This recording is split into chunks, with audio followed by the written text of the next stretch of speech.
Hello, everyone. Today, what we're going to do is we're going to finish up our last slideshow note set for our culture unit, and we are going to finish it off with a couple of kind of odds and ends that we're going to put together here at the end. The first one that we're going to start off with is values. So last time we were together, we had talked about norms, which is broken down into folkways, mores, and laws. And values is similar to those, but it's not as specific and it's a bit more general. Values are things that that's a term that gets used all the time in our culture, and it's something that a lot of people understand pretty clearly. But I also want to just kind of show you how it relates to some of the other things that we've already talked about, like norms. So values are going to be ideas about what is good or desirable. And so with that idea of goodness, it is very similar to the moralness of mores, but it is still more general than that. They're going to be shared by the people in a society, the people who make up the culture. Do not dictate precise ways of thinking and feeling and behaving. That's where they're going to differ from mores. So mores are going to be a little bit more precise, and they're going to give you a little some specific ideas about what is good and what is bad, and then you get to go from there. Values are a little bit more general. So in general, supporting a religion is good. Putting an emphasis on your family is good. Paying attention to your friends and giving them your time and energy is good.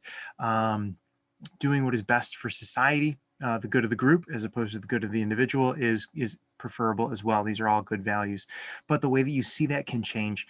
With families in general, a lot of times in our country, we believe in the nuclear family, which is the mom and the dad and the kids, and that is the family that you focus on, and you really try to make sure that that is the one that you take care of. But in other cultures, a multi-generational family is definitely the emphasis. So you're going to include grandmothers and grandfathers as well, and they are kind of like the focal point of the family, and then everything is going to kind of come down from there when it comes to emphasis and respect as well. So you've got other kinds of things with religion as well. There are lots of different religions. So your value might be that you value religion, and then a more might be that you value a particular religion, like Judaism or Christianity or Hinduism or Taoism or something like that. So why are values important? So values form the basis for our norms. So they are like the bedrock that the norms are built on top of. Values are involved in most aspects of daily life. So it is easy to just simply roll through life and not think about why you are doing some of the things that you are doing. But if you actually analyze them deeply, you'll kind of determine why they are the way that they are. And usually it has to do with values. Driving a car. There are lots of laws, and all of those laws about driving your car are based off norms, and the general value of that is public safety. So people need to be safe, and they need to be able to leave their homes without fearing death. And so there are lots of laws that have been made so that when you drive your car, you don't smash into anybody else, and everybody's safety is preserved. Some other kinds of things that we have right here, freedom. So here in America, we value our freedom and we work very hard for it. There's work, there's politics, and how things are run in general. Basic values in the United States.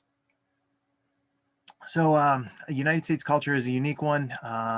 It is also one that we are very familiar with because it's where we live. And so since the US is home to many groups, no single set of values is likely to be held by all in the country. So we are a diverse group of people, geographically and just culturally. And so there's lots of different kinds of sets of values that exist. But there are some other kind of more general ones as well. Achievement and success. So that's very, very important. Specifically, individualistic achievement and success is really big in the United States. Activities and work. So work is extremely important here in the United States. You have to work hard. It's sometimes referred to as the Protestant work ethic, which we've talked about before. Efficacy and practicality. Or sorry, efficiency and practicality, my apologies. Efficiency and practicality, you want to make sure that you're being practical. Equality is huge. That one is one that is made into many of our laws. Democracy is big. Group superiority, and another one that you can add on there is just the free market economy. All of those are some very strong values that we have. All right. So another thing that happens, unfortunately, a lot of times in the United States, and it happens in other places as well, is the idea of ethnocentrism. So if you have strong values, you also might have strong pride in the culture that you live in and for the society that you are a member of. Ethnocentrism is going to be passing judgment on others by using one's own culture as standard. So this is something that a lot of people have a hard time getting around, because when you grow up in a culture, that culture is very normal to you. It feels very correct, and it's the one that you view the entire world through. And so when you are viewing a new culture, you are going to constantly be comparing it back to the culture that you're more familiar with. And so when you're doing that, though, it is important that you try not to see your culture as the superior one and any other culture as an inferior one. So that's an important thing that you need to try to avoid. The accent that we use here in Michigan is a different accent that you find in other portions of the United States. And unfortunately, there are some people who feel like when they hear an accent from a different portion of the United States, from the East Coast, from the South, they see those people as being less intelligent. Definitely not true, but it is just something that a lot of people see. And the same kinds of things happen as well. When I was done with college, what I did is I actually went to Australia, and I did some teaching there. And I'd gone not just by myself, but with a couple of other teachers as well. And we'd all went there, and we all had different schools, and we were all teaching different subjects. And what we would do is we'd get together on the weekends, and we would spend time together just to kind of sightsee and do those kinds of things. And what I noticed is when I was walking around Australia, I was viewing all these different places, all the different kinds of food that they had, all the different kinds of restaurants, all the different ways that their cultures were being melded and changed. And I was viewing it from just a point of interest, like, oh, wow, this is different. What I noticed is that there was a couple of other teachers that were with me at the same time, and they were experiencing a little bit of culture shock. They missed home, and they were not as comfortable in Australia. And what they ended up doing a lot of times is they ended up comparing Australia to the United States. And when they were doing that, they were doing it in a bit of a negative way. They were talking about how Australia is kind of like the McDonald's cheeseburger version of the United States. It's just a little cheaper and not as nice. And I felt that was very unfair, because just the idea of a cheeseburger in Australia is not as big of a deal. There are plenty of other options out there that many Australians would pick over a cheeseburger, which I thought was a funny way to do it. So there you go.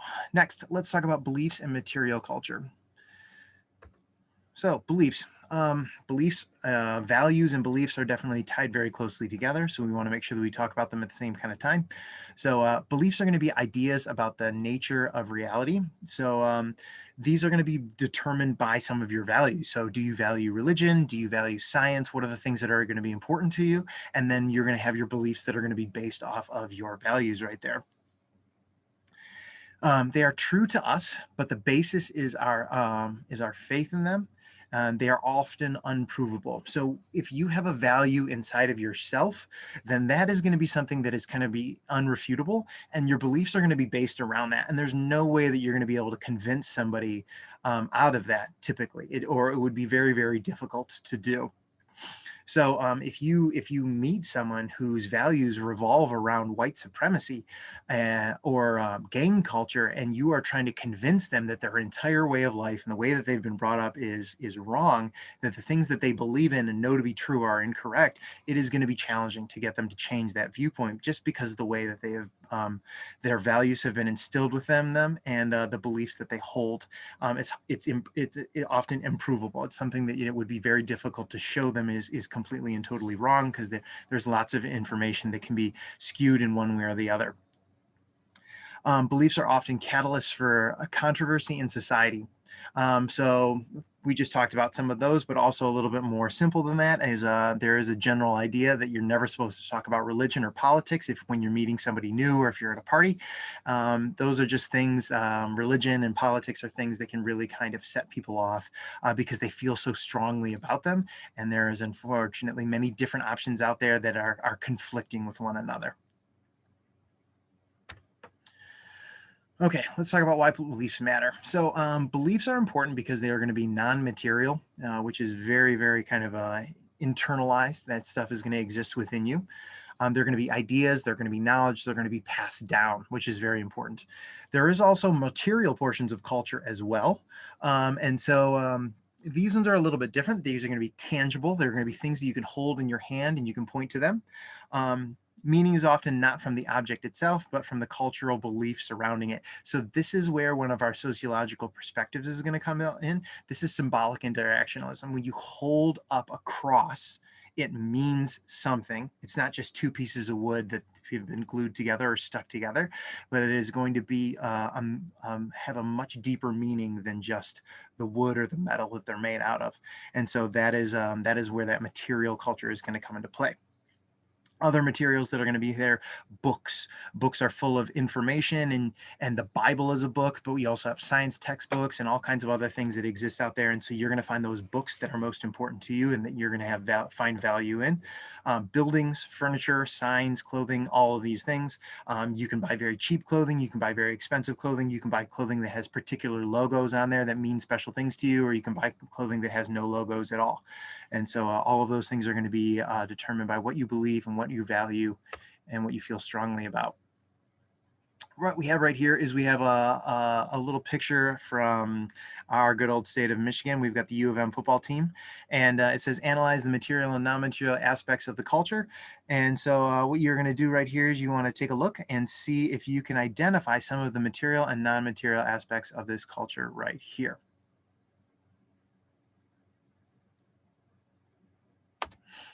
Next, let's talk about ideal and real culture. So ideal culture is going to be cultural guidelines that are publicly embraced by members of a society. So this is the perfect thing. So this is exactly how we see it and how it should be. Another term for this is utopia. So what have you imagined to be the perfect way to live? What are the rules that you think that everybody should follow?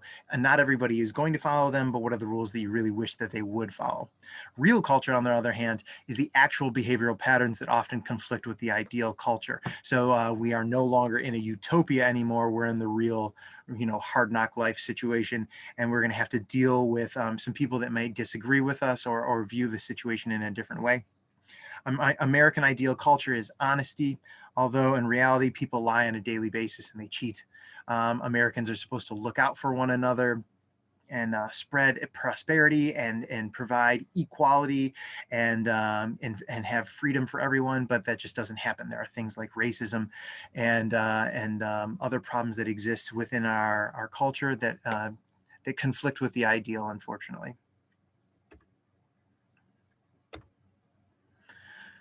Let's talk about cultural change. So why does culture change? So culture is going to grow and progress. And one of our other sociological perspectives, structural functionalism, is one of the ones that struggles to describe how culture grows and changes. While another of our sociological perspectives, conflict theory, is kind of the stem of some of that growth and change. So let's talk about some of those changes. So we have a couple of different aspects that are going to show up here, and we're going to have it's going to be a three-stage kind of event. So the first stage is going to be discovery, finding out that something already exists. So you're going to be looking around and you might just be feeling like you're just trying to find your own people. I want to find the people that are like me. And so what you're going to do is you're going to be finding out that something already exists. U.S. is finding out that out the unrecognized athletic abilities of women. So what we have right here is we've got this picture of the WNBA. We have all of these women who are interested in playing basketball and they would love to do that. And we're also finding out that maybe there's a fan base for that as well. And so what you can do then is you can say, oh, here are my people. These are the things that we can work with. And then what you can do is you can build around that. You can create a whole culture around that idea. Then what's going to happen is then the invention, and that's the creation right there, creation of something new. So you can build that WNBA. Some other things that are going to exist like that are happening all the time in technology. Technology is very dynamic. Cell phones and iPods have greatly changed our lives, and even more recent things like TikTok are changing the way that we kind of interact with one another, and the way that our government views this technology as well. Last piece is diffusion, borrowing of ideas and practices from other cultures. So when you are finding things in the world, and you might find that somebody's already doing it and they're doing it better than you possibly could. And so you are going to take that culture, or more likely what's going to happen is that they're very excited to share their culture, and so they're going to diffuse it, or they're going to disperse it widely. You may have done that as well.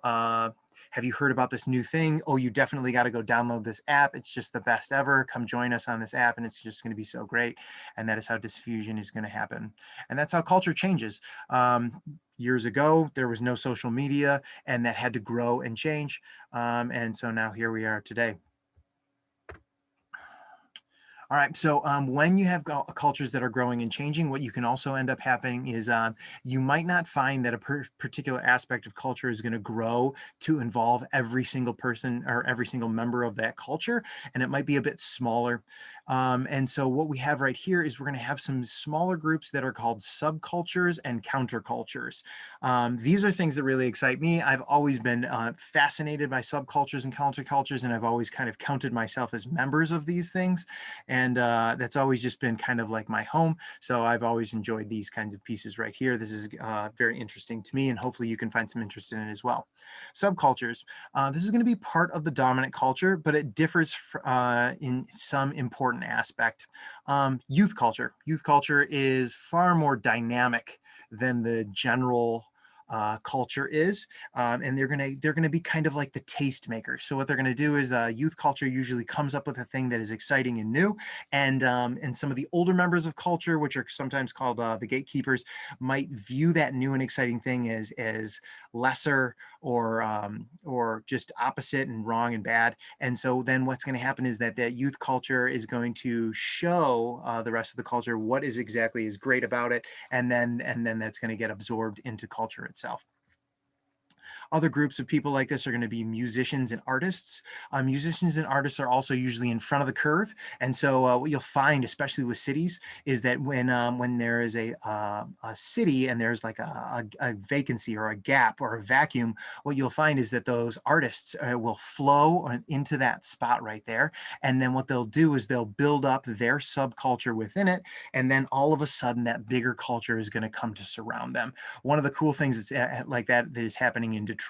So there's a great place in Detroit called Russell Industrial, and that used to be a giant factory. And what's happened is that artists and musicians have flowed into that place, and they've created their own little kind of ecosystem. And now there's a lot of things that are kind of growing up around that. That's also just happening in general in Detroit. What first happened was that there was a big vacancy in Detroit. There was just a lot of empty buildings and empty places. And when the artists and the musicians came there, that created a desire. And what happened is that a lot of people flowed there as well. Counterculture. Counterculture is going to be a subculture that deliberately opposes to certain central beliefs or attitudes of the dominant culture. So there are lots of countercultures. Some people see Black Lives Matter, the Black Lives Matter movement, as a counterculture, because in general, the culture should say that, police are our friends, police are our allies, and we should support the police. But the Black Lives Matter movement is focused very much on the idea that that's not necessarily true. There are other countercultures that are showing up, and you can kind of see that unrest in other kinds of ways. A little bit more tame than that, you've got some other kinds of teen culture that were dynamic, and they kind of pop up and then they kind of fizzle out sometimes. Goth culture, punk culture, scene culture, all those kinds of music-based cultures right there were really big. You have hip hop, rap, trap music, emo rap, all of these other kinds of things, SoundCloud rap, all those other kinds of cultures that are going to kind of show up.